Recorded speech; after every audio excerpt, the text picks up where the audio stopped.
साधना prime news, क्योंकि सच जरूरी है। कोर्ट ने एनसीपी नेता छगन भुजबल को 17 मार्च तक ईडी की कस्टडी में भेजा। महाराष्ट्र सदन घोटाला और मनी लॉन्ड्रिंग मामले में आरोपी है छगन भुजबल। 110 करोड़ रुपए की प्रॉपर्टी पहले ही हो चुकी है जब्त। अब बिल्डर्स की मनमानी और फर्जीवाड़े पर लगेगी रोक। लोकसभा में real estate regulation and development bill पारित। राज्यसभा में पहले ही पास हो चुका है real estate bill. Delhi high court ने खारिज की कन्हैया के खिलाफ जनहित याचिका। जमानत की शर्तों का उल्लंघन करने का याचिका में लगाया गया था आरोप। हाईकोर्ट ने कहा मामले में दखल की कोई जरूरत नहीं। फिर से उठी बीएसपी संस्थापक कांशीराम को भारत रत्न देने की मांग। राज्यसभा में मायावती ने उठाया मुद्दा, कहा कांशीराम भारत रत्न के हकदार। यूपी सरकार के 4 साल पूरे होने पर सीएम आवास पर कार्यक्रम में बोले मुख्यमंत्री, कहा 4 साल में किया है काम, आगे मौका मिला तो यूपी को देंगे 24 घंटे बिजली।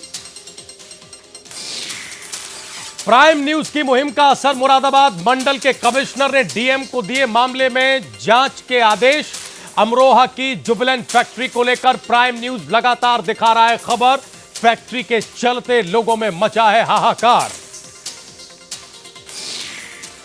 और टी20 वर्ल्ड कप में न्यूजीलैंड को शुरुआती झटके। टॉस जीतकर पहले बल्लेबाजी कर रही है न्यूजीलैंड की टीम। टीम इंडिया की ओर से एशिया कप फाइनल की विजेता टीम के सभी खिलाड़ी खेल रहे हैं आज का मुकाबला।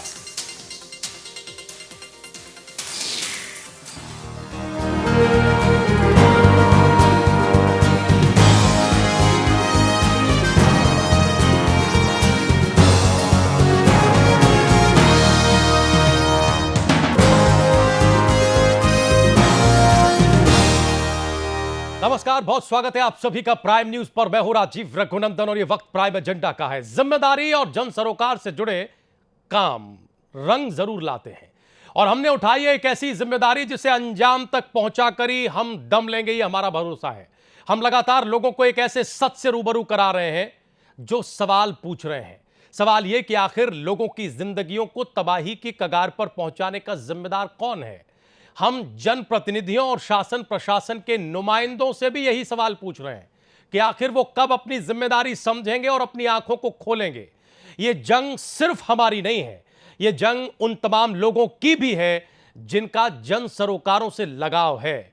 सवाल यह है कि किसके भरोसे छोड़ी जा सकती है अमरोहा के गजरौला के लोगों की किस्मत।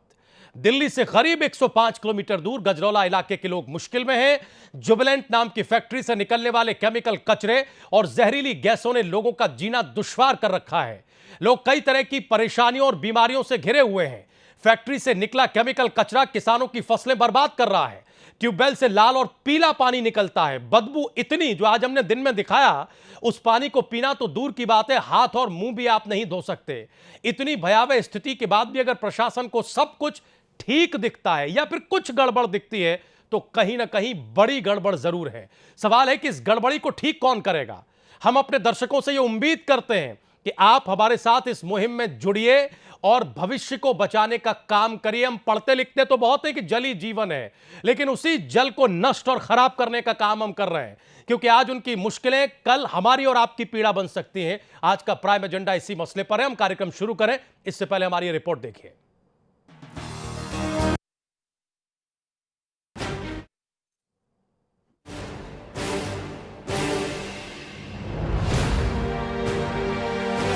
हमारी लड़ाई चलती रहेगी जब तक हमारी मांग है कि नहीं हो। जुबिलेंट के जहर का जिम्मेदार कौन?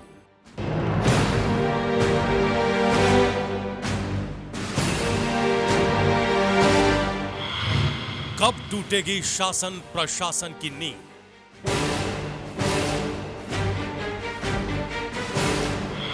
कैसे बचेगा अमरोहा का गजरौला?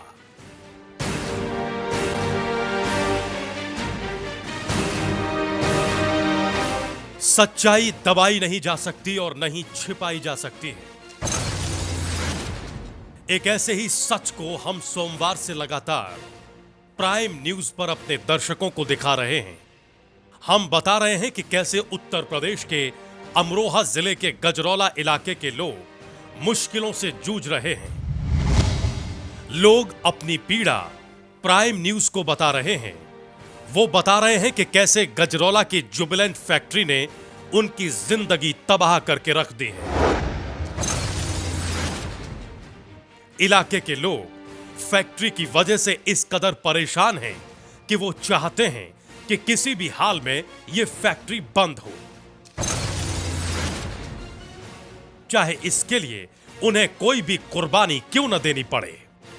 तैयार है, फैक्ट्री बंद होनी चाहिए, ये बंद होनी चाहिए, ये मानव जीवन के लिए बहुत खतरा है। फैक्ट्री बंद होनी चाहिए, फैक्ट्री बंद होनी चाहिए, फैक्ट्री बंद होनी चाहिए, फैक्ट्री ये विनाश की लीला है, विनाश की लीला, ये नाश कर देगी हमारे क्षेत्र का। दरअसल गजरौला की Jubilant life sciences limited company दवाइयां बनाती है, जिसकी वजह से फैक्ट्री से जहरीली गैस और कई तरह के केमिकल कचरे के रूप में बाहर आते हैं। इलाके के लोगों का आरोप है कि फैक्ट्री अपना सारा कचरा खेतों में छोड़ देती है या फिर नाले के सहारे गंगा में बहा देती है। इतना ही नहीं, लोगों का आरोप है कि फैक्ट्री के प्रदूषण की वजह से वो कई तरह की बीमारियों के शिकार हो रहे हैं। लोगों को पीने का पानी नसीब नहीं हो रहा है क्योंकि जुबिलेंट फैक्ट्री का केमिकल कचरा इस कदर आसपास के इलाके में जमीन के अंदर समा गया है कि ट्यूबवेल से लाल और पीले रंग का पानी निकल रहा है, जो किसी भी हाल में किसी इंसान के पीने लायक नहीं है और उस पानी का इस्तेमाल खेती के लिए भी नहीं किया जा सकता। इस मसले को प्राइम न्यूज ने प्रमुखता से उठाया और हर बारीकी से शासन प्रशासन को अवगत कराया और हमारी मुहिम का असर भी हुआ। अमरोहा के जिलाधिकारी वेद प्रकाश ने इस मसले पर गंभीरता दिखाई और कहा कि वो 133 सीआरपीसी के तहत मामला दर्ज कराकर तुरंत कार्रवाई करेंगे। एक्शन लेंगे सर या नहीं लेंगे? जी बिल्कुल लेंगे, बिल्कुल लेंगे। क्या लेंगे सर, अगर कुछ दर्शकों को बता सके, क्योंकि बड़ी उम्मीद से दर्शक आपको देख और सुन रहे हैं। 133 सीआरपीसी के अंतर्गत कार्रवाई करेंगे। 133 सीआरपीसी के अंतर्गत? हाँ, उनको जी, पूरा public पावर है। nuisance। ठीक है, बिल्कुल सही है। इलाके के लोग अपनी बर्बादी की कहानी सुनाते नहीं थकते। लोगों का आरोप है कि जुबिलेंट फैक्ट्री पर्यावरण के नियमों और मानकों को ताक पर रख चुकी है, जिसकी वजह से वो तिल तिल कर मर रहे हैं। अब सवाल है कि आखिर गजरौला के लोगों की मुश्किलों के लिए जिम्मेदार कौन है? गजरौला में जो कुछ भी हो रहा है वो एक दिन में नहीं हुआ। ऐसे में शासन प्रशासन अपनी जिम्मेदारी से बच नहीं सकता। आखिर प्रशासन ने जुबिलेंट से निकलने वाले जहर को देखकर अपनी आंखें क्यों बंद कर रखी हैं? जल से लाल या पीला पानी यूं ही नहीं निकल रहा है, कुछ तो गड़बड़ है। अगर जुबिलेंट फैक्ट्री ने पर्यावरण नियमों की अनदेखी नहीं की तो फिर इतनी गड़बड़ी क्यों हो रही है? सब कुछ सामने होने के बावजूद पर्यावरण विभाग क्या कर रहा है? कई सवाल हैं जिसका जवाब इलाके की जनता के साथ साथ हर कोई जानना चाहता है। अमरोहा के गजरौला से चंगेज अयूबी, साधना, प्राइम न्यूज। कई सवाल हैं जो उठ रहे हैं और हम तब तक वो सवाल उठाते रहेंगे जब तक हम उनके उत्तर, उनके जवाब नहीं खोज लेते हैं। हमारे साथ कई खास मेहमान मौजूद हैं। हम जल्दी से अपने मेहमानों से आपका परिचय करा दें। दिल्ली स्टूडियो में हमारे साथ के सिंह हैं, आप मशहूर सामाजिक कार्यकर्ता हैं, पर्यावरण प्रेमी हैं। इसके अलावा हमारे साथ जेपी अग्रवाल साहब हैं, कांग्रेस पार्टी के नेता हैं, पूर्व सांसद हैं और हमारे साथ मारूफ रजा ग्राउंड जीरो से कल से लगातार मौजूद हैं और वहां की जो पल पल की रिपोर्ट है वो हमें दे रहे हैं, दर्शकों को दिखा रहे हैं कि हालात किस तरीके से बदतर हैं।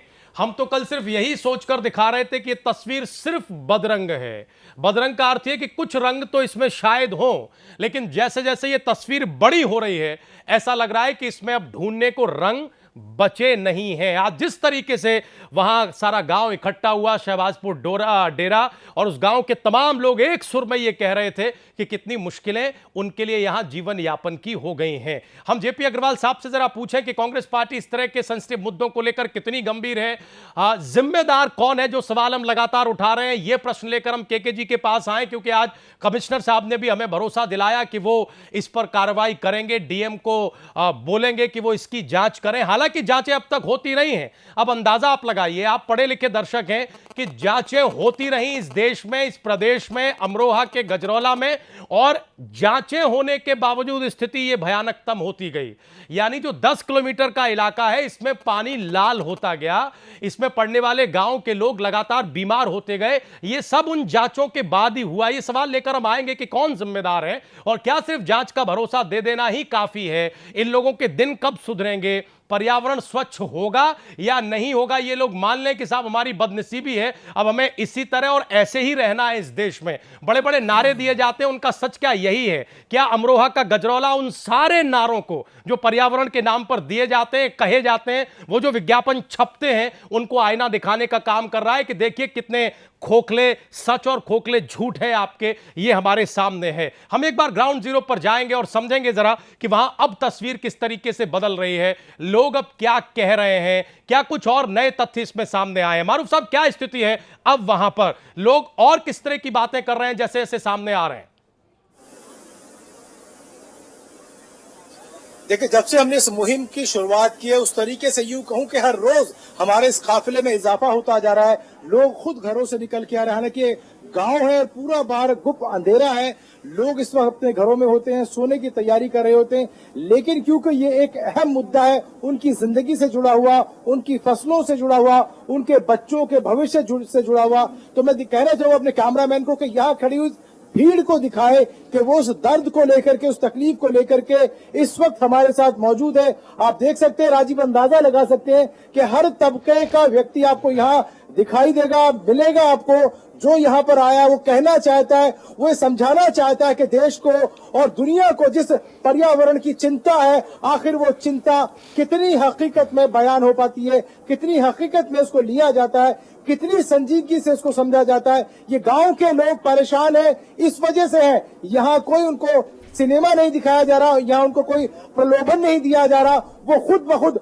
स्वतः आई है। मैं आपको बताऊं राजीव कि यहाँ जिस प्रोग्राम को हम यहाँ कर रहे हैं, यहाँ की लाइट का बंदोबस्त नहीं है, ये गांव वालों का जनरेटर है जिसकी वजह से यहाँ प्रोग्राम हो पा रहा है। और गांव वाले चाहते हैं कि इस समस्या का अंत हो, इससे पहले कि उनकी जिंदगी का अंत हो जाए। यहाँ वो बच्चे मौजूद हैं, यहाँ वो बुजुर्ग मौजूद है, यहाँ महिलाएं मौजूद हैं, वो सब चाहते हैं कि इस समस्या से और इस नासूर से उनका पाला छूटे, जितनी जल्दी हो सके उनकी जिंदगी में भी बहार आए और वो भी हमारी और आपकी तरह एक सामान्य जीवन व्यतीत कर पाए। मैं कुछ लोगों से आपकी बात कराऊंगा कि आखिर वो कब, ये सिर्फ एक दिन की कहानी नहीं है जैसे लगातार हम दिखा रहे हैं कि चाहे पुराने 10 साल पुराने अखबार है उनमें भी फैक्ट्री का जिक्र है, चाहे 2 दिन पुराने अखबार है वो भी चीख चीख करके इस आवाज को कह रहे हैं कि फैक्ट्री से जो निकलता हुआ जहर है, जो पानी है, वो यहाँ की जिंदगियों को बर्बाद कर रहा है, खाता जा रहा है। क्या कहना है आपका?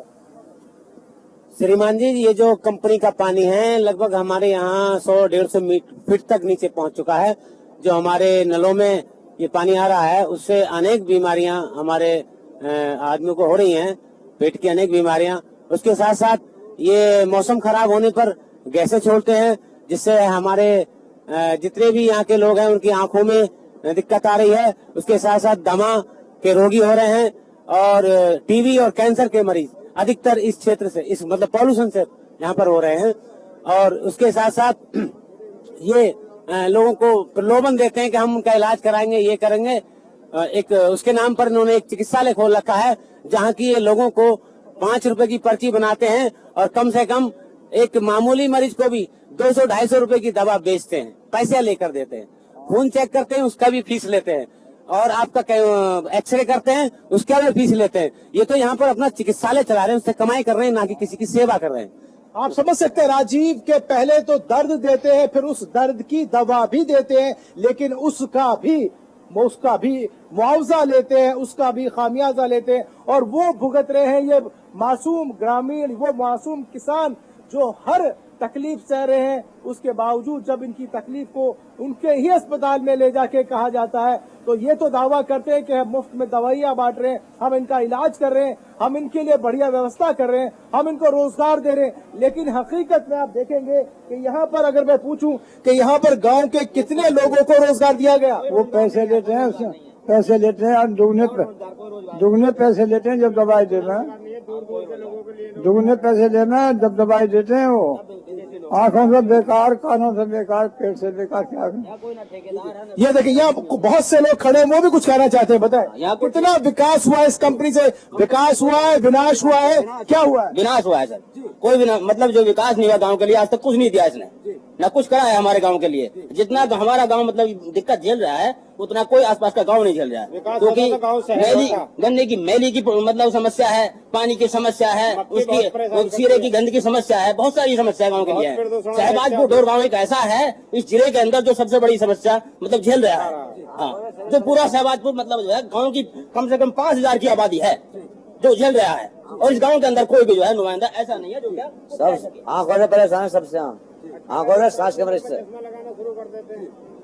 आप देख सकते हैं कि अलग अलग तरीके की बीमारियां लोग कह रहे हैं। रोजगार का झांसा देकर के इस कंपनी को, इस इंडस्ट्री को यहाँ लगाया गया, लेकिन रोजगार किस तरीके का दे रहा है? वो बेरोजगारों को वो रोजगार दे रहा है कि नए नए उनको बीमारियां लग रही है, नई नई दिक्कतें पेश आ रही है। हम देखते हैं मारूफ साहब अक्सर झांसा देकर ही 2-4 हो रहे हैं, झांसा देकर ही इस तरह के उद्योग लगाए जाते हैं और बदले में क्या मिलता है ये अब किसी से छिपा हुआ नहीं है। हम आते हैं दोबारा आपके पास।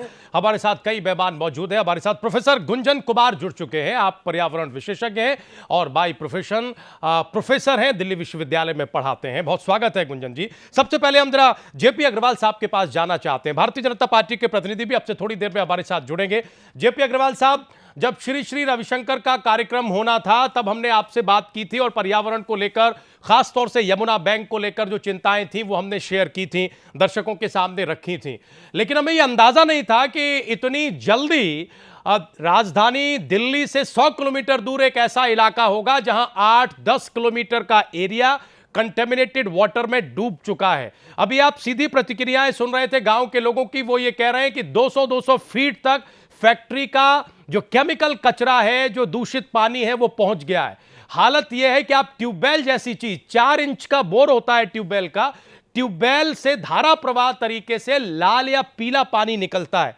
क्या स्थिति है सर? क्या टिप्पणी करेंगे इस पर? यह कोई बहुत दूर की बात नहीं है, केवल 100 किलोमीटर दिल्ली से जाइए, आपको यह इलाका मिल जाएगा सर।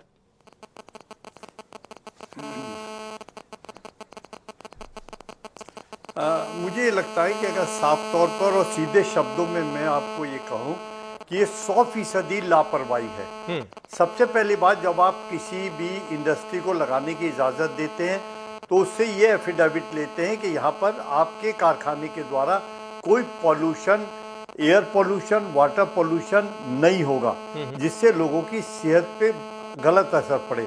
दूसरा, वो ये कहते हैं कि इतने % लोग यहाँ के आसपास के रहने वाले उनको एम्प्लॉयमेंट देंगे। अभी जो मैंने लोगों की बात सुनी तो इससे लगता है कि गांव वालों को इस इंडस्ट्री से कोई रोजगार नहीं मिला। नंबर 2 की जो पॉल्यूशन का हाल है वो आप दिखाई रहे हैं कितना बुरा हाल है। और तीसरी बात जो मुझे सबसे खतरनाक लगी कि आज तक किसी ने इसकी तरफ ध्यान नहीं दिया। जो वहाँ की मौजूदा सरकार है, स्टेट गवर्नमेंट है, उसकी जिम्मेदारी है, उनका अपना पॉल्यूशन बोर्ड होगा जो ये देखता है कि कौन कौन सी इंडस्ट्री है, उसका पानी कहाँ जा रहा है, उसका मलबा कहाँ जा रहा है। तो मुझे लगता है कि आज तक किसी ने इसकी तरफ ध्यान नहीं दिया। और एक बात मैं और कहूंगा कि जब सेंटर ने ये कहा कि गंगा जमुना की सफाई के लिए हम इतने करोड़ रुपए रख रहे हैं और उसमें जितने गिरने वाले नाले हैं वो सब बंद कर दिए जाएंगे, तो माफ करना, मुझे लगता है कि वो भी कटघरे में खड़े हैं, उन्होंने भी ये ध्यान नहीं रखा, या जो बातें उन्होंने कही थी वो बातें सिर्फ लिफाफा थी और उसकी तरफ उन्होंने एक कदम भी नहीं बढ़ाया। ये सारे हालात ये बताते हैं। ये सारे हालात ये बताने के लिए काफी हैं। कटघरे में पर्यावरण से जुड़ी वो एजेंसियां भी हैं जो सर्टिफिकेट बांटने का काम करती हैं और जिनके सर्टिफिकेट के दम पर ऐसी कंपनियां या फैक्ट्रियां फलती फूलती हैं। हम केके जी के पास आए, इससे पहले हम जरा गुंजन जी के पास जाएंगे। प्रोफेसर साहब, ये बताएं कि ये जो मसला है वो कितना गंभीर है और इसकी गंभीरता सामाजिक स्तर पर क्यों नहीं फैल रही है? क्यों हम ये नहीं देख पा रहे हैं कि अगर एक इलाके में पानी का प्रदूषण स्तर इतना गहरा है तो फिर आगे बचेगा क्या? ये जो स्लोगन दीवारों पर लिखा हुआ हम कई बार देखते हैं, जल ही जीवन है, ये तो जीवन को निपटाने का काम हम कर रहे हैं। देखिए, सबसे पहले मैं 2-4 चीज़ों पर आपको ध्यान असर करने वाला हूँ। सबसे पहले आप देखेंगे जो ये केमिकल्स हैं और जो इनके हैजार्डस इफेक्ट हैं वो 4 लेवल में काम करती हैं। मेरे पास एक नेचर में पब्लिश्ड आर्टिकल है, उसका कुछ रिपोर्ट है, मैं 1-2 फैक्ट्स उसमें सामने रखना चाहूँगा। सबसे पहले इसका जो इफेक्ट है उसको बोलते हैं हम इकोटॉक्सिक, जो कि एनवायरनमेंट में बहुत लॉन्ग टाइम में इसका इम्पैक्ट दिखता है। जो सामने जो दिख रहा है उसका इम्पैक्ट बहुत ही मामूली सा है। दूसरा हम कहते हैं इसको कैरिसिनोजेनिक, मतलब कैंसर और मोर डेडली जो डिजीजेज हैं वो उससे जनरेट होती है। ये दूसरा इम्पैक्ट कहेंगे। तीसरा इम्पैक्ट जो कहते हैं परसिस्टेंट इम्पैक्ट होता है, जो कि लॉन्ग टाइम में इसके इफेक्ट्स दिखते हैं, 100 साल 150 साल। जब हम जेनेटिक लेवल में उसके चेंजेस को अब धीरे धीरे हम पढ़ना शुरू करते हैं तो वो उसका इम्पैक्ट है। लास्ट में जो एक चौथा है उसको हम कहते हैं बायो एक्यूमुलेटिव, मतलब जो कि छोटे छोटे ऑर्गेनिजम्स हैं उसके तहत धीरे धीरे बायोलॉजिकल साइकिल में वो एंटर कर जाती है। ठीक, अब हम देखें कि हमारा एनवायरमेंटल लॉज कितने हैं। मेरे पास ये पूरी लिस्ट है, राइट फ्रॉम आप देखेंगे 1947 से डिजास्टर मैनेजमेंट एक्ट 2005 तक और जो भी एनवायरमेंट प्रोटेक्शन एक्ट 1986 हैं, इतने सारे लॉ हैं, तो लॉ की कोई कमी नहीं है। अब बात है कि हम इसे कंट्रोल कैसे करें। कंट्रोल करने में सबसे पहले हमारी जो फेलियर है वो हमारे इन्फोर्समेंट एजेंसी जो है वो बिल्कुल ही नाकामयाब है। इतने सारे लॉ के साथ रहने के साथ साथ यदि ये हम असर देखते हैं, इसके जो लॉन्ग टाइम इम्पैक्ट हैं वो हम देखते हैं, तो ये तो अक्षम्य है। इसको हम हमारी जनता कभी क्षमा भी नहीं कर सकती।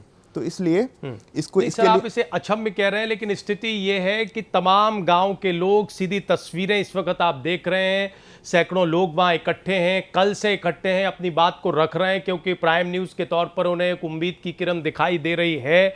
अब तक किसी ने ये कोशिश नहीं की, और अगर की भी तो वो परवान नहीं चढ़ पाई। हम ये कोशिश कर रहे हैं, तमाम लॉज हैं, लेकिन इसकी रोशनी वहां तक नहीं पहुंचती। सर, दिक्कत तो ये है, वो लॉज दबे हुए हैं किसी खास चीज के नीचे।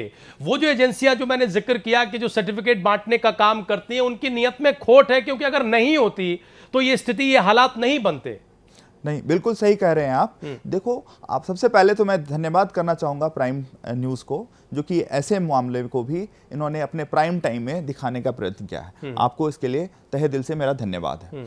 दूसरी बात जहाँ तक है सरकारी तंत्रों का, आप देखेंगे इनके जो भी हमारे स्लोगन्स हमारे नेतागण देते हैं, उस पर जब अमल करने की बात आती है तो वहाँ कहीं ना कहीं वो पीछे रह जाते हैं। ये सॉरी कह के मैं को बोलना पड़ रहा है। तो कहीं ना कहीं से हमारी जैसे मीडिया है, मीडिया का रोल बढ़ता ही जा रहा है। हमारी मीडिया को इसमें आगे आना होगा। जो फर्स्ट स्टेप आपने लिया है, इसको और भी media agencies I am sure उसको भी फॉलो करेंगे और ऐसी मामलों को सामने जरूर रखेंगे। और ऊपर से पब्लिक अवेयरनेस कैंपेन का मेरे ख्याल से दूसरा एक इंपॉर्टेंट रोल है। और तीसरा इंपॉर्टेंट रोल है एकेडमिक इंस्टीट्यूशन का। मैं खुद ही एक एकेडमिक इंस्टीट्यूशन से बिलोंग करता हूं और हम लोग रूरल डेवलपमेंट में बहुत सारे ऐसे काम कर रहे हैं। इसके बारे में शायद मैं किसी अगले प्रोग्राम में आपको बताऊंगा। सो एकेडमिक इंस्टीट्यूशन का role is very very important और उसको सामने आना पड़ेगा, तभी इसमें कुछ बदलाव आ सकता है। अब हम जरा केके जी के पास आए। सर, आप खुद सामाजिक कार्यकर्ता हैं, पर्यावरण प्रेमी हैं, हमें सर एक ही सवाल का जवाब दीजिए कि ये एजेंसियां कौन सा सर्टिफिकेट बांट रही थी, और अगर ये सर्टिफिकेट बांट रही थी तो ये पानी लाल कैसे हो गया? अगर ये लगातार जांच कर रही थी तो इनकी जांच में क्या निकल रहा था? इनके पास जो सैंपल पहुंच रहा था वो कौन सा था, और जमीन के भीतर जो पानी पहुंच रहा है वो कौन सा था? सर, ये बताइए। राजीव, सबसे पहले प्राइम न्यूज़ को बहुत बहुत धन्यवाद करता हूं कि आप जो मानव जाति के सामने सबसे बड़ा चैलेंज है उसको आप प्रमुखता से उठा रहे हैं। और उत्तर प्रदेश की जो आपने सवाल किया, उत्तर प्रदेश का जो प्रदूषण नियंत्रण बोर्ड है वो बेहद ही नकारा है और वहाँ पर कहीं कुछ काम किसी तरह का नहीं होता। जो इतनी इंस्पेक्शन रिपोर्ट्स बनती हैं और जितने वहाँ पर परीक्षण होते हैं, इंस्पेक्शन करते हैं, ये केवल उनके ऑफिस में बैठ के चाय और कॉफ़ी पी के वहीं बना देते हैं। और मेरे पास ऐसे दस्तावेज डॉक्यूमेंट्स हैं कि जहाँ एक ही कलम से लिखे हुए हैं 3 वर्ष के लगातार। तो उत्तर प्रदेश के हालात बहुत विकट हैं। मैं तो समझता हूं कि उत्तर प्रदेश के प्रदूषण नियंत्रण बोर्ड को बंद कर देना चाहिए। उसके स्थान पर कोई और नई एजेंसी हम लोग क्रिएट करें। और एक और बात मैं इस चैनल के माध्यम से कह रहा हूं कि मानव जाति के प्रति उत्तर प्रदेश प्रदूषण नियंत्रण बोर्ड ने बड़े जघन्य अपराध किए हैं। और कल भी जैसा मैंने इस बहस और चर्चा में कहा था कि ये एक तरह का पर्यावरणीय आतंक है बहुत बड़ा। और जो मानव जाति को लील कर रहा है, इन सब के खिलाफ मुकदमे दर्ज होने चाहिए, जांच करा के इसकी बड़े स्तर से जांच इसकी होनी चाहिए, और जो है इनके खिलाफ कठोर से कठोर कार्रवाई होनी चाहिए जो राष्ट्रद्रोह और देशद्रोह की श्रेणी में या मानवता के प्रति जो जघन्य अपराधों की श्रेणी में आती हों, इसको उस नजर से देखने की जरूरत है। और मैं जेपी अग्रवाल साहब से कहना चाहता हूं आपके चैनल के माध्यम से, ये जो कंपनी है, ऐसा नहीं कि अग्रवाल साहब इसको नहीं जानते होंगे। दो हमारे पैमाने नहीं हो सकते कि श्री श्री रविशंकर और यमुना को लेकर कुछ और सोचें। ये कंपनी वो है जो गंगा प्रदूषण का सबसे बड़ा कारक है उस क्षेत्र के अंदर। ये माननीय एनजीटी की रिपोर्ट में सेंट्रल पोल्यूशन कंट्रोल बोर्ड ने कहा है कि ये कंपनी लगातार कई वर्षों से पॉल्यूशन कर रही है, और गंगा के प्रदूषण में जो 956 इंडस्ट्रीज उत्तर प्रदेश की हैं उसमें मोस्ट पॉल्यूटिंग यूनिट है ये वहां की। नहीं के जी, अब सवाल ये हो गया कि जब एनजीटी ने कह दिया, जब एनजीटी की टिप्पणी है, इसके बाद भी कोई कार्रवाई नहीं, तो फिर किसके भरोसे बैठे? किसके अगर एनजीटी कोई बात कह रहा है और एनजीटी एक गंभीर आरोप या गंभीर टिप्पणी कर रहा है इस कंपनी के ऊपर कि ये सबसे बड़ी कारक है, इसके बाद भी कोई कार्रवाई नहीं, पूरा प्रशासन पूरा सिस्टम सोया बैठा है। जी, यही बड़ी दुर्भाग्यपूर्ण स्थिति है जो आज अखबार के अंदर हमने पढ़ा है कि जो एनजीटी ने कल कहा है कि इसके अंदर जो विशेषज्ञ लोग वहां पर जाने चाहिए, इनके सर्टिफिकेट्स की जांच हो कि साइंटिस्ट वास्तव में हैं, एनवायरमेंटल साइंटिस्ट हैं कि नहीं है, और नई नियुक्तियों पर रोक भी लगा दी है, कल ऐसा कहा है एनजीटी ने। तो मैं समझता हूं कि इसमें दोषी सभी हैं। आज बात हो रही है गंगा को प्रदूषण मुक्त करने की बात या यमुना को प्रदूषण मुक्त करने की बात, तो बताइए कि जब तक इन कंपनीज से जो डिस्चार्जेस हैं, जो ये नॉन ट्रीटेड एफ्लुएंट जो डायरेक्टली डिस्चार्ज कर रहे हैं, जो विषैले तत्व, हानिकारक तत्व ये डायरेक्टली उसके अंदर डाल रहे हैं नालों के अंदर, और थ्रू जो ड्रेन ये गंगा और यमुना के अंदर जा रहे हैं, जब तक हम इन्हें नहीं रोकेंगे तो गंगा को साफ करने के, स्वच्छ करने के लक्ष्यों की प्राप्ति कैसे होगी? जो इनका ओरिजिनेशन है, जहां से गंदगी आ रही है वहां पर आप रोकिए ना, पहले आप उसको रोकिए, गंगा जी तो अपने आप साफ हो जाएंगे। इसमें कोई बड़ी रिसर्च की और इसमें शोध की आवश्यकता नहीं, कोई आवश्यकता नहीं। आवश्यकता यह कि हम अपनी एजेंसियों को और ज्यादा जिम्मेदार बनाएं। अगर एनजीटी इतनी बड़ी टिप्पणी करती है तो कम से कम हम उसे देखें कि कल वो क्या। प्रकाश जी ने कहा, आपने उनको कटघरे में खड़ा किया, दाद दूंगा मैं आपकी पत्रकारिता को, जिस तेवर में आपने उनसे बात करी, वो कितने सहज तरीके से बात कर रहे थे, ऐसा लग रहा था कोई फर्क ही नहीं पड़ रहा। अगर कोई फर्क ही नहीं पड़ रहा है, जिले का सबसे बड़ा अधिकारी, उसे इतना बड़ा सच बताया जा रहा है और वो इतने हल्के में ले रहे हैं जैसे कोई फर्क नहीं पड़ता। 10 किलोमीटर क्या 50 किलोमीटर का एरिया पानी में डूब जाए, हमें क्या करना, हमारा क्या सरोकार। कुछ इस तरह की स्थिति थी। गुंजन जी, हम आते हैं आपके पास, हम परिचय करा दें। हमारे साथ एसपी सिंह जी जुड़ चुके हैं, रिटायर्ड आईएएस अधिकारी हैं और अपने जमाने में तेज तर्रार अधिकारी रहे हैं। उनकी टिप्पणी हमारे लिए बड़ी महत्वपूर्ण होगी। लेकिन एक सवाल लेकर हम जेपी अग्रवाल साहब के पास पहले जाना चाहते हैं। अग्रवाल साहब, क्या इस मसले को लेकर हमारी जो पर्यावरण एजेंसियां हैं वो कटघरे में खड़ी हैं? सच्चाई यही है कि हमने लगाम लगाई नहीं, हमने सीख और सबक लिया ही नहीं, इस वजह से ये हालात इतने बड़े हो गए।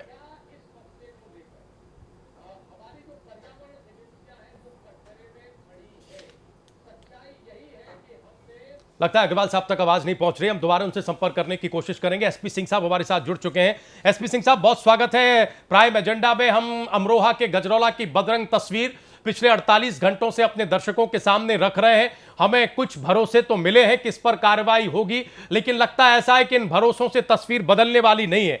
आपका तजुर्बा सर क्या बताता है? क्या पर्यावरण को लेकर हमारे दोहरे मानदंड हैं? हम नारे एक तरह के लिखते हैं और काम दूसरी तरीके से करते हैं। हम ऊपर से घास लगाते हैं और मिट्टी के नीचे दूषित कचरा, पानी सब ढक देते हैं। आज वही पानी जमीन से बाहर आ रहा है, हमसे सवाल पूछ रहा है, हमें आईना दिखा रहा है।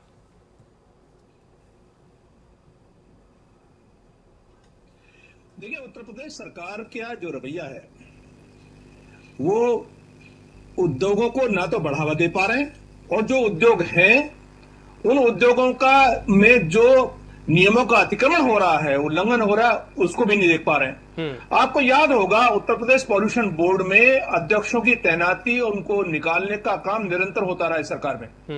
एक अध्यक्ष ऐसे थे पॉल्यूशन बोर्ड के कि जो 5 स्टार होटल से नीचे नहीं ठहरते थे, और ये सारी पॉल्यूटिंग इंडस्ट्री जो 437 ऐसी फैक्ट्रीज हैं, इंडस्ट्रीज हैं उत्तर प्रदेश में, जो ग्रीन जो ट्राइब्यूनल है उसने उनको highly polluting water and air pollution की हाईली पॉल्यूटिंग इंडस्ट्री डिक्लेयर किया है। और उत्तर प्रदेश सरकार के कान पे जूं नहीं रेंगती है, क्योंकि पूरा पॉल्यूशन बोर्ड और सरकार उन इंडस्ट्री से मिली हुई है। उनसे चुनाव में चंदा लेना, उनसे पैसा लेना, उनके जो सीवेज ट्रीटमेंट प्लांट हैं उनका निरीक्षण न करना, उनका रेगुलर ड्रिल होना चाहिए कि जो एफ्लुएंट बाहर निकलता है, उसका जो स्टीम बाहर निकलती है, उसका रेगुलर सैंपल लेके चेकिंग करें। देखिए, पॉल्यूशन के मानक जो आप जानते हैं, पॉल्यूशन कंट्रोल बोर्ड का जो कंट्रोल के लिए अधिनियम बना हुआ है 1974 में, उसमें कोई भी पॉल्यूटिंग इंडस्ट्री अगर वो मानकों से ज्यादा पॉल्यूशन एयर या वाटर कर रही है, उसको 1 से लेकर 6 साल तक की सजा और प्रतिदिन अगर वो डायरेक्टिव नहीं मानती है, प्रतिदिन 5,000 रुपए का जुर्माना प्रतिदिन के हिसाब से उसको देना होगा जी। ये पावर जिलाधिकारी के पास भी है, ये पावर जिला प्रदूषण अधिकारी, नियंत्रण अधिकारी है, उसके पास भी है पावर। और ये हो नहीं सकता कि गजरौला जहां केमिकल इंडस्ट्रीज का जाल बचा हुआ है, और आपको पता है गजरौला में कई बार जा चुका हूं, जानते हैं मुझे सारे लोग वहां पे गजरौला में केमिकल इंडस्ट्रीज में ऐसी केमिकल इंडस्ट्री इंक्लूडिंग जुबिलेंट तो सरकार के जब मालिक इसके सरकार के बहुत नजदीक है, ये सरकार के बहुत पावरफुल एक व्यक्ति हैं जो सरकार में जो पार्टी में आते जाते रहते हैं। जुबिलेंट फैक्ट्री तो उन्हीं के मालिकों की मालिकाना, उस पर उनका पार्टनरशिप है। आप ये मान के चलिए जुबिलेंट के खिलाफ कोई कार्रवाई नहीं होगी। मैं तो आपको बधाई देता हूं कि आपने इतना बड़ा प्रोग्राम दिखाने की कोशिश की, किसान मर रहा है, खेत बर्बाद हो रहे हैं, और अगर जुबिलेंट फैक्ट्री में अंदर जाकर देखेंगे, मैं इंडस्ट्री सेक्रेटरी रहा हूं, मैं जानता हूं ये उसके अंदर जमीन के अंदर पाइप, वो मेन वाटर स्टीम को पहुंचाते हैं पाइप खोद के, और पॉल्यूटेंट उसके अंदर डालते हैं, जो नीचे जो वाटर स्टीम है उस पर सीधा पॉल्यूशन जाता है। तो नलों में, ट्यूबवेल में जो पानी निकल रहा है, ये मान के चलिए नाले में जो बहने वाला पानी उसका नहीं है, ये जो नीचे सीधा बोरिंग करके पॉल्यूशन नीचे डाल रहे हैं, उससे पानी खराब हो रहा है। तो ये हाल यहाँ का नहीं है। देखिए, गंगा, गजरौला में गंगा है जी, गंगा में वहां पे एक बहुत फेमस तीर्थ स्थान है टिगरी धाम। टिगरी धाम में अगर स्नान आप कर लें जी, वहां का बीओडी लेवल, वहां का जो बैक्टीरिया, सारा डॉल्फिन खत्म हो गया, क्लोरोफॉर्म जो लेवल कहते हैं, बैक्टीरिया लेवल कहते हैं, जिसमें फीकल बैक्टीरिया होते हैं, इतना हाई है कि अगर वहां नाले 10 लाख लोगों ने डुबकी लगाई थी पिछले इसमें जो स्नान आया था। पूरा गजरौला क्षेत्र में किसानों को का दुर्भाग्य है कि उस क्षेत्र में खेती बाड़ी करने के लिए उनको कितनी कठिनाई आ रही है। ये सरकार एनजीटी की बात करते हैं आप, सुप्रीम कोर्ट, हाई कोर्ट के आदेश नहीं मानते हैं, ये रूल ऑफ लॉ की बात ही नहीं है। यहाँ तो ये जो फैक्ट्री पॉल्यूशन कर रही है, आप समझते हैं कि जिलाधिकारी को जानकारी नहीं है, कमिश्नर को जानकारी नहीं है, सरकार के जो मंत्री है प्रदूषण वाले उनको जानकारी नहीं है, जो अध्यक्ष है पॉल्यूशन बोर्ड को उनको जानकारी नहीं है, सबकी जानकारी में है, सबको रेगुलरली फीड किया जाता है, सब पेरोल पे है। तो आप चिल्लाते भी कितना चिल्लाएगा? वो जानते हैं कि मीडिया थोड़े दिन बाद चिल्लाने के बाद खत्म कर देगा, वो तो कभी सोच भी नहीं सकते कि कोई इतना बड़ा चैनल, आप जैसा चैनल, इस पे 1 घंटे का प्रोग्राम करेगा, ये कोई नहीं सोच सकता। लेकिन आप ये जो टिप्पणी कर रहे हैं, चैनल्स का इश्यू ही नहीं है आज जी। एसपी सिंह साहब, आप ये जो बात कह रहे हैं, हम आपकी बात को आगे बढ़ा दें। सिंह साहब, आप जो बात कह रहे हैं, हम उस बात को आगे बढ़ा दें कि हम इस मुहिम को अंजाम तक पहुंचा कर ही रुकेंगे। हम इस मुहिम को अंजाम तक पहुंचाकर ही रुकेंगे।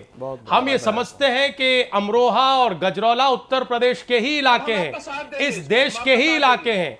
उत्तर प्रदेश के मुख्यमंत्री की, युवा मुख्यमंत्री की उतनी ही जिम्मेदारी इस इलाके की भी है जितनी जिम्मेदारी मैनपुरी, इटावा, सैफई और दूसरे इलाकों की है। इन किसानों का वजूद भी उतना ही है जितना दूसरे किसानों का है। और अब ये जो आंख मिचौली और ये जो खेल होता रहा, इस खेल को बंद होना चाहिए, तब कम से कम ये हालात सुधरेंगे। जो शब्द आप इस्तेमाल कर रहे हैं कि इस इलाके के लोगों का दुर्भाग्य है, ये दुर्भाग्य किसने बनाया, कैसे बनाया, कब तक चलेगा, और अगर हालात इस हद तक पहुंचे हैं तो ये कितने दिनों में पहुंचे होंगे। बिल्कुल सही कह रहे हैं आपके जिलाधिकारी को, मतलब टेलीफोन पर जब बात करते हैं एसपी सिंह साहब, आप खुद आईएएस अधिकारी रहे हैं, तो ऐसा लगता है कि अधिकारी बड़े इनोसेंट हैं, इन्हें कुछ पता नहीं है, ये तो अभी नींद से जागे हैं, इनके पास कोई रिपोर्ट नहीं आती, और एक बड़ा सोफिस्टिकेटेड सा रटा रटाया जवाब है कि हम जांच कराएंगे, सैंपल में कुछ गड़बड़ होगा तो हम उसको लेकर कार्रवाई करेंगे। मतलब कमाल की बात है इस देश में कि रूल ऑफ लॉ, तमाम पर्यावरण को लेकर एजेंसियां, एनजीटी जैसी संस्था, देश का सुप्रीम कोर्ट, सब एक तरफ है, और कुछ इस तरह के लोग जो प्रदूषण को, पर्यावरण को इस तरीके से नुकसान पहुंचा रहे हैं, प्रदूषण को बढ़ावा देने जा रहे हैं, वो एक तरफ है। हम अग्रवाल साहब से एक जवाब लेना चाहते हैं, चूंकि वो राजनेता है, पूर्व सांसद है, और उनका भी बड़ा तजुर्बा रहा है, दिल्ली में उन्होंने लड़ाई लड़ी है पर्यावरण को लेकर। सर, हम ये मान लें जो सिंह साहब आईना दिखा रहे हैं हमारे सिस्टम को कि अब साहब कुछ नहीं हो सकता, जब सरकारों में इच्छा शक्ति न हो, जब पूरा सिस्टम नतमस्तक हो जाए एक फैक्ट्री के सामने, तब फिर क्या उम्मीद हम करें इससे?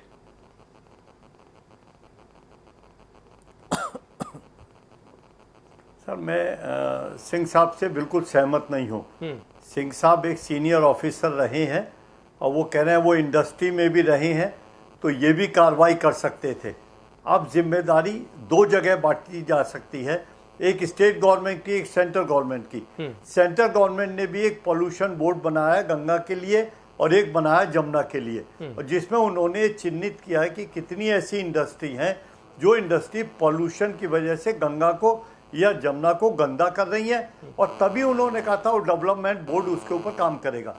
मैं ये जानना चाहता हूँ, और आज अगर बड़ी ताज्जुब की बात है, ना तो एसपी का कोई आदमी है ना बीजेपी का कोई आदमी आपके इस पैनल में जिसको इसका जवाब देना चाहिए था कि क्या ये सिर्फ नारे हैं। अगर कोई इच्छा शक्ति है तो आप इंडस्ट्री को नोटिस देके बंद करा सकते हैं। ये जरूरी नहीं है कि अगर मान लीजिए लोकल गवर्नमेंट, वहां की स्टेट गवर्नमेंट सवाल करना चाहता हूं अग्रवाल साहब, तो वो काम नहीं होगा। स्टेट गवर्नमेंट अगर उनके साथ मिल भी जाए तो भी वो इंडस्ट्री बंद की जा सकती है, उनको नोटिस दिया जा सकता है, उनको जेल भेजा सकता है।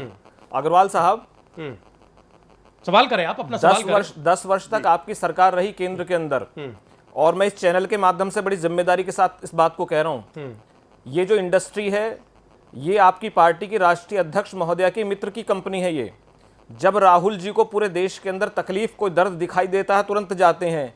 क्या आप कह सकते हैं कि आपके जो राष्ट्रीय नेता हैं वहां जाएंगे और जाकर देखेंगे लोग किस हाल में हैं वहां?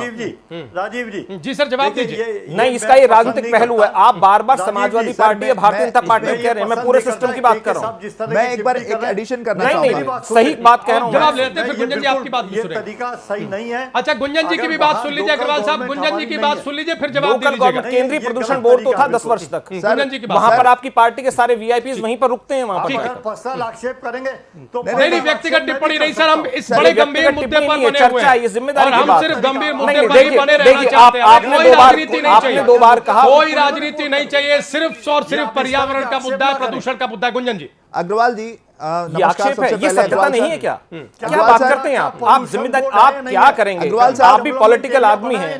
अग्रवाल साहब क्या है? नहीं, जैसे आपने अभी एसपी सिंह साहब को क्या है? सर एक सवाल थोड़ा सा, उमा भारती क्यों नहीं काम करती? नहीं आप 2 साल से सेंट्रल गवर्नमेंट है, सेंट्रल गवर्नमेंट काम नहीं करी, मेरी जिम्मेदारी है। सर अग्रवाल सर की बात नहीं करें, हम पहले की बात के 10 वर्ष। मेरा भी प्रश्न को आप सुन लें, उसके बाद एक आंसर दे दें प्लीज। देखिए, आप एक अपोजिशन पार्टी में, अब 10 वर्षों को मैं कह रहा हूँ 2 साल आपके पास है ना, आप 2 साल में जेल भेज देते। मैंने मना किया आपको सर, या हमने मना करा? कांग्रेस ने मना हर करा? किसी की जिम्मेदारी है, हर सरकार की जिम्मेदारी है। सेंटर में हमारी सरकार नहीं है। अग्रवाल साहब ठीक कह रहे हैं। आप गुंजन जी का सवाल सुन लीजिए। सवाल सुन लीजिए प्लीज। तो फिर हाँ नहीं मैं 10 साल में नहीं हुआ इसलिए हम नहीं कर रहे। नहीं ये आर्गुमेंट बिल्कुल नहीं कहना चाहता हूँ। मैंने तो शुरू में ही कहा, अपनी बात में पहले कहा कि वो प्रयास नाकाफी धरातल पर नहीं है, लेकिन जो इसका दूसरा विषय था, जो इसकी दूसरा पहलू है, मैंने वो बताने की कोशिश की है। हमारी पार्टी की नहीं है। ठीक है सर, ठीक मेरी है। आज स्थानीय सांसद से भी बात हुई, वहां पर उन्होंने कहा कि मैंने प्रधानमंत्री साहब को लेटर लिखा है। उमा भारती हमारी पार्टी की मेंबर नहीं है। मैं एक एकेडमिशियन हूं, हमारी वो नहीं है मिनिस्टर। मेरा संक्षेप में पूरा करें सर, ब्रेक पर जाना, संक्षेप में पूरा करें सर। मैं एक छोटा सा सवाल बस आपसे अग्रवाल साहब से पूछना चाहूंगा। जैसे अभी आपने सिंपली एसपी सिंह साहब से पूछ लिया कि जब आप टेन्योर में थे तो आपने बहुत सारी फैक्ट्रियों को क्यों नहीं बंद किया, अपनी रिस्पांसिबिलिटी क्यों नहीं निभाई। अभी आप सर, अभी आप अपोजिशन में हैं, बिल्कुल सिंह साहब अपोजिशन में हैं, धूल आप अपोजिशन में हैं, और अभी मीडिया के सामने ये जब सवाल हो रहा है तो बिल्कुल आप रूबरू हो रहे हैं। तो मेरा रिक्वेस्ट है कि इस फ्रंट में, इस प्लेटफॉर्म में आप क्या प्रॉमिस करना चाहते हैं as a opposition party, as somebody जो कि एक अपोजिशन में बैठ के बहुत सारे रोल अदा कर सकती है। क्या आपके नेता अभी इस साइट में जाकर जेएनयू जैसे छोटे मुद्दे में, मैं भी जेएनयू से पढ़ा हूं वैसे, वहां पर लाइमलाइट पाने के लिए सभी चले जाते हैं, राजनीति में झूल तो जाएगा। अभी आप क्या प्रॉमिस की चर्चा करेंगे तो फिर मामला फंस जाएगा। और जेएनयू वर्सेस पर्यावरण बड़ा गंभीर मुद्दा है, हम उस पर टिके रहना चाहते हैं। अच्छी बात है कि आप उन्हें जिम्मेदारी याद दिला रहे हैं। अग्रवाल साहब से आप ये कह रहे हैं कि जो सवाल आप एसपी सिंह साहब से पूछ रहे थे वही सवाल आप पर लागू होता है। इस सवाल को लेकर हम आएंगे, लेकिन एक छोटा सा ब्रेक ले रहे हैं। सिंह साहब आप बने रहिए हमारे साथ। हम सिर्फ ये समझना चाहते हैं एक तजुर्बेकार अधिकारी से, जो पूर्व अधिकारी है, आईएएस अधिकारी जो रहा है, कि क्या गजरौला बचेगा या नहीं बचेगा। क्या राजनीतिक इच्छा शक्ति इस देश प्रदेश में बची है या नहीं बची है। एक बहुत छोटा सा ब्रेक हम ले रहे हैं। ब्रेक के उस पार एक बार फिर से हम जरा ग्राउंड जीरो का रुख करेंगे कि वहां लोग और क्या कुछ उम्मीद करके बैठे हैं। तुरंत हाजिर हो रहे हैं।